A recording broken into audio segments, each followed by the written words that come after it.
ইয়াত কথা দিছো এজন নহয় দুজন নহয় তিনিজন নহয় 50 জন হিমন্ত বিশ্বই আপোনালোকক একো কৰিব নোৱাৰে মই ৰাজহুৱাভাৱে কথা দিছো ৰাইট সাংসদ ৰকিবুল হুছেইনৰ দমভালি ধোঁৱাচাঙত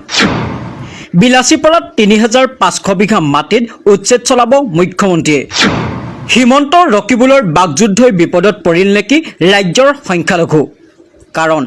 লোকসভা নিৰ্বাচনত ধুবুৰীত ৰকিবুল হুছেইনে কৈছিল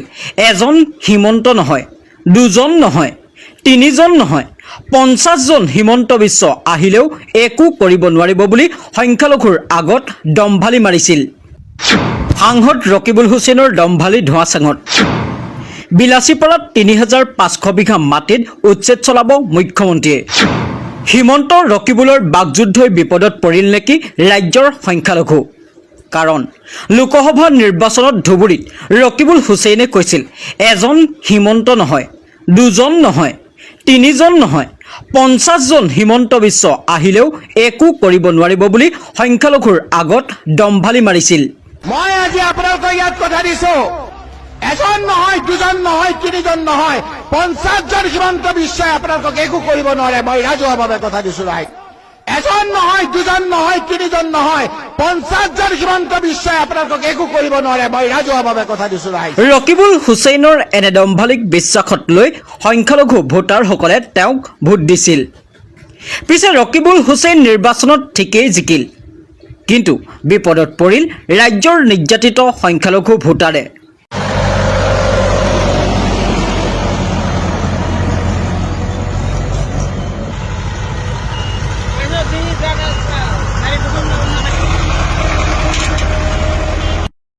শুনক যোৱা লোকসভা নিৰ্বাচনত ধুবুৰীত ৰকিবুল হুছেইনে কি কৈছিল হয় মাৰি পেলাবা নহয় সুচৰি মই মোৰ মানুহক সহায় কৰিম মই ৰাইজক কথা দিছো হয় মাৰি পেলাবা নহয় সুচৰি মই মোৰ মানুহক সহায় কৰিম মই ৰাইজক কথা দিছো মাননীয় সাংসদ মহোদয় আপোনাক কৈছো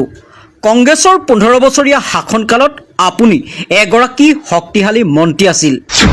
আপোনাৰ আঙুলিৰ নিৰ্দেশত উঠা বহা কৰিছিল প্ৰায়ত মুখ্যমন্ত্ৰী তৰুণ গগৈ পিছে ৰাজ্যৰ লঞ্চিত বঞ্চিত সংখ্যালঘুসকলৰ বাৰু কি উন্নয়ন কৰিছে মাননীয় সাংসদ ৰকিবুল হুছেইন ডাঙৰীয়া আপোনাৰ দমভালিক চেলেঞ্জ কৰি ৰাজ্যৰ সংখ্যালঘু ভোটাৰে আজি বিপদত পৰি ককবকাই আছে কিন্তু আপুনি কেৱল সাংবাদিকৰ আগত ফটা ঢোল বজাই দায়িত্ব পালন কৰা দেখা গৈছে মাননীয় সাংসদ মহোদয় ধুবুৰীৰ সংখ্যালঘু ভোটাৰৰ সমস্যা আহিলে আপুনি দেৱাল হৈ থিয় দিব বুলি দমভালি মাৰিছিল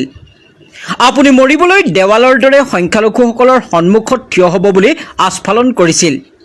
পিছে ধুবুৰী জিলাৰ আলমগঞ্জ আৰু বিলাসীপাৰাত উচ্ছেদৰ নামত নিৰ্যাতন হোৱা সকলৰ বাবে কি কৰিলে জনাবনে মই আজি আপোনালোকক ইয়াত কথা দিছো এজন নহয় দুজন নহয় তিনিজন নহয় 50 জন হিমন্ত বিশ্বই আপোনালোকক একো কৰিব নোৱাৰে মই ৰাজহুৱাভাৱে কথা দিছো ৰাইট মাননীয় সাংসদ মহোদয়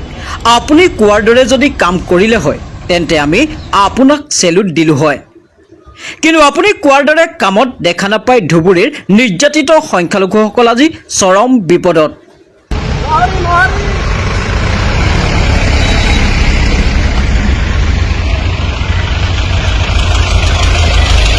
সাংসদ ৰকিবুল হুছেইন ডাঙৰীয়া এই দৃশ্যটো আপোনাৰ বাবে আগবঢ়ালো মাননীয় সাংসদ মহোদয় মনত ৰাখিব এই নিৰ্যাতিত সংখ্যালঘু সম্প্ৰদায়ক লৈ ৰাজনীতি কৰা কোনো এজন নেতাই ক্ষমা পোৱা নাই নিউজ ডেস্ক ৰিপৰ্ট প্ৰতিধ্বনি লাইভ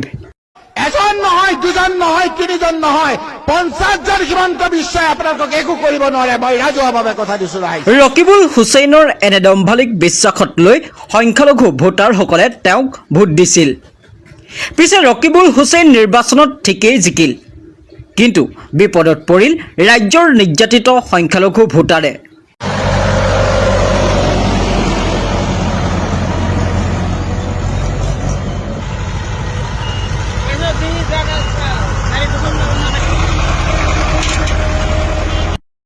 শুনক যোৱা লোকসভা নিৰ্বাচনত ধুবুৰীত ৰকিবুল হুছেইনে কি কৈছিল হয় মাৰি পেলাবা নহয় সুচৰি মই মোৰ মানুহক সহায় কৰিম মই ৰাইজক কথা দিছো হয় মাৰি পেলাবা নহয় সুচৰি মই মোৰ মানুহক সহায় কৰিম মই ৰাইজক কথা দিছো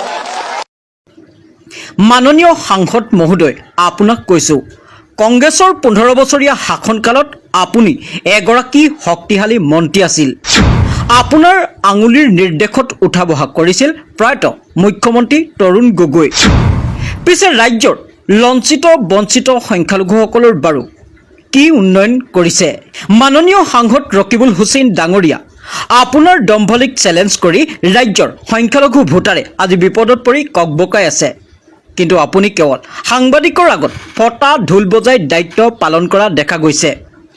মাননীয় সাংসদ মহোদয়, ধুবুৰীৰ সংখ্যালঘু ভোটাৰৰ সমস্যা আহিলে আপুনি দেৱাল হৈ থিয় দিব বুলি দম্ভালি মাৰিছিল। আপুনি মৰিবলৈ দেৱালৰ দৰে সংখ্যালঘুসকলৰ সন্মুখত